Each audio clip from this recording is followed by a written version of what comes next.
بسم اللہ الرحمن الرحیم. السلام علیکم. دس از ڈاکٹر غفران بابر اور آپ میرا یوٹیوب چینل دیکھ رہے ہیں. آج کا جو ٹاپک ہے وہ ہے برین ٹیومر یا برین کینسر کے بارے میں.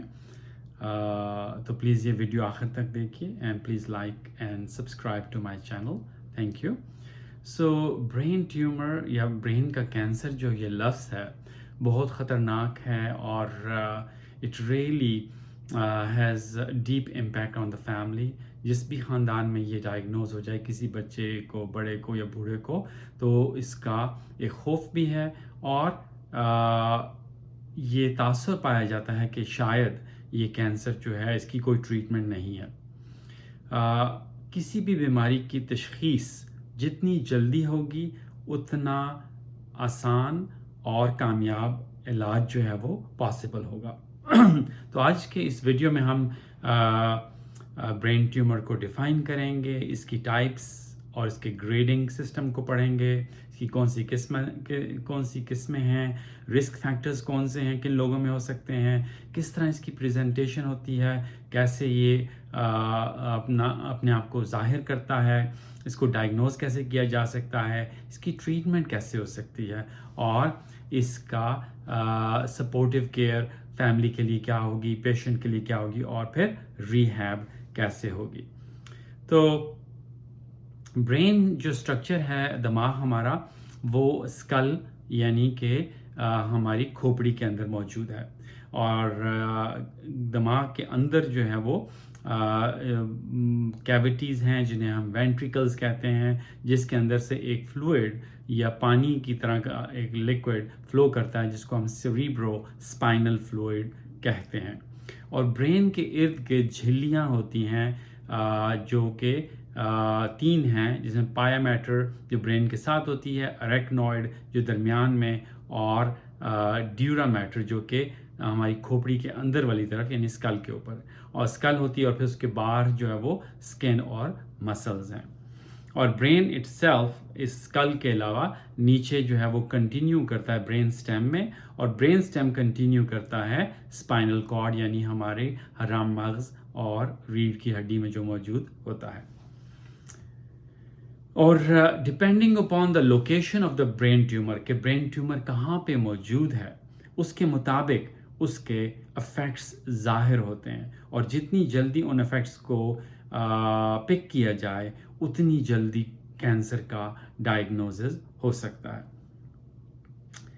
اور جو برین اٹ سیلف ہے اس کا جو مین سٹرکچر ہے وہ سیریبرم ہے، اور سیریبرم جو ہے فرنٹل لوب ہے، اس میں پیرائٹل لوب ہے، آکسیپیٹل لوب ہے، ٹیمپرل لوب ہے.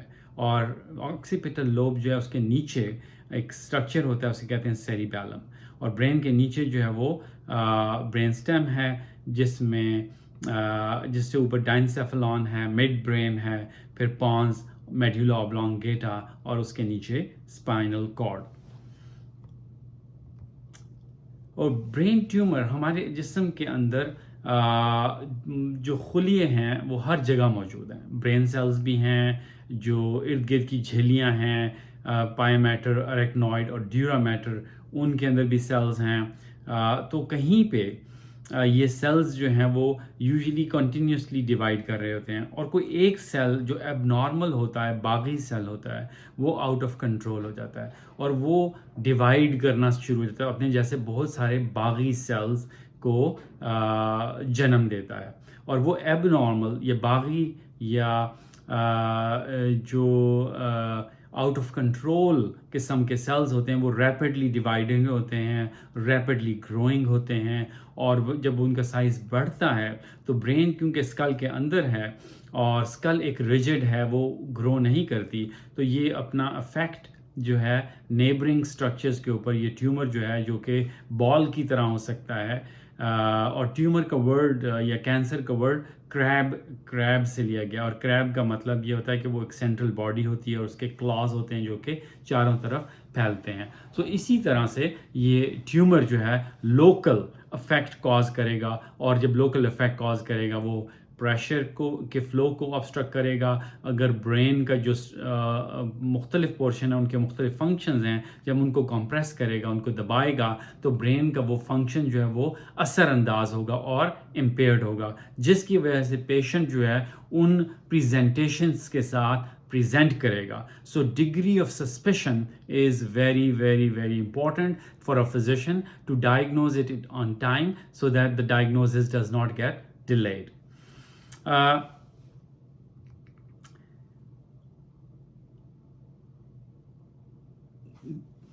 تقریباً سال میں 1.5 لاکھ کے قریب یو ایس اے کے اندر برین کینسر ہوتے ہیں. بچوں کے اندر 10,000 سے بھی زیادہ ہو سکتے ہیں, اور 6,000 کے لگ بھگ وہ کینسر ہیں جو کہ انڈر 15 ایئرز آف ایج میں ہوتے ہیں.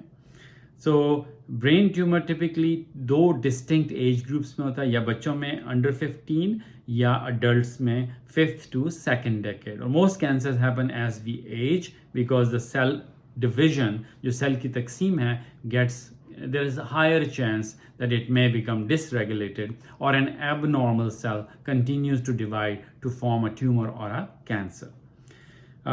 Meningioma جو menenges سے بنتا ہے, جو layers ہیں pyometer, arachnoid اور dura mater, ان میں سے تقریباً 1/3 کینسرز ارائز کرتے ہیں. اور اس کا ایڈوانٹیج یہ ہے کہ یہ out side of the brain ہے اور یہ ریموو کرنے آسان ہوتے ہیں.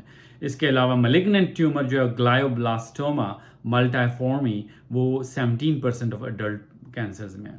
اور زیادہ تر پرسنٹیج چائلڈہڈ ٹیومر کی فرنٹل لوب, فرنٹ جو ہے برین کا اسٹرکچر اس طرح ہے, تو فرنٹل لوب یہ پورشن ہے, اور پیرائٹل لوب جو ہے آپ یہ سمجھ لیں کہ یہ اوپر والا پورشن جو ہے وہ پیرائٹل لوب ہے. آکسیپیٹل جو ہے وہ بیک آف دا برین ہے, اور cerebellum is sitting behind the this occipital lobe. اور برین سٹیم جو ہے اس طرح جس طرح تنا ہوتا ہے اس طرح وہ جڑا ہوتا ہے, جو کہ کنٹینیو کرتا ہے ان ٹو دا اسپائنل کورڈ.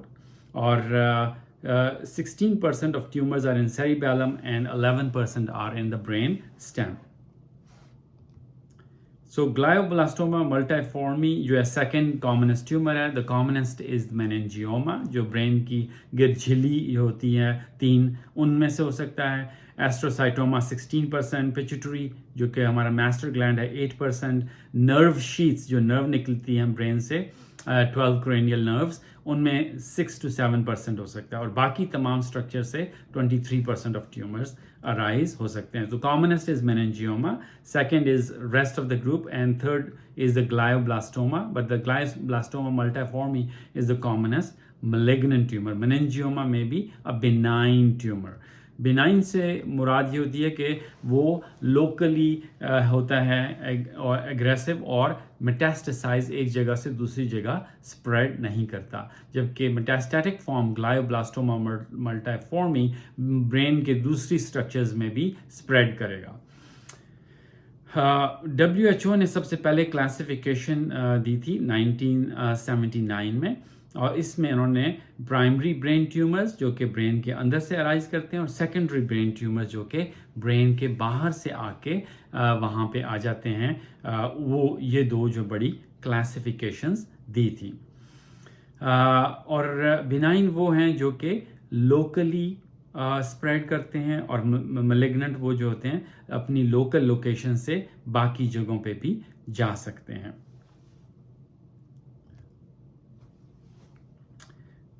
اور جو بینائن ہوتے ہیں ان کی گروتھ بھی ذرا سی سلو ہوتی ہے, اور لوکل ان کا سائز بڑھتا ہے تو لوکل ایریاز کو کمپریس کر سکتے ہیں, سی ایس ایف کے فلو کو سٹاپ کر سکتے ہیں, یعنی C S F cerebro spinal fluid. جبکہ ملیگننٹ جو ہے وہ ریپڈلی گرو بھی کرتے ہیں, اسپریڈ بھی کرتے ہیں, زیادہ ڈیمیج کاز کرتے ہیں, اور برین کے مختلف اسٹرکچرز میں اسپریڈ کرتے ہیں. بہت ریئر ہوتا ہے کہ وہ برین کا tumour out side the brain وہ کیا کہتے ہیں اسپریڈ کرے, جبکہ باہر کے ٹیومرز برین کے اندر آ کے لوگ اسپریڈ کر سکتے ہیں. گریڈ 1 جو گریڈنگ ہے یہ بینائن ٹیشو ہے, گریڈ 2 میں ملیگننٹ ہو جاتا ہے اور سیلز جو ہیں وہ ایب نارمل لکنگ ہوتے ہیں, اور گریڈ 3 میں جو ایب نارمل لکنگ سیلز ہیں وہ تیزی سے گرو کرنا شروع ہو جاتے ہیں, اور گریڈ 4 کے اندر most of the cells appear abnormal, grow quickly and spread. So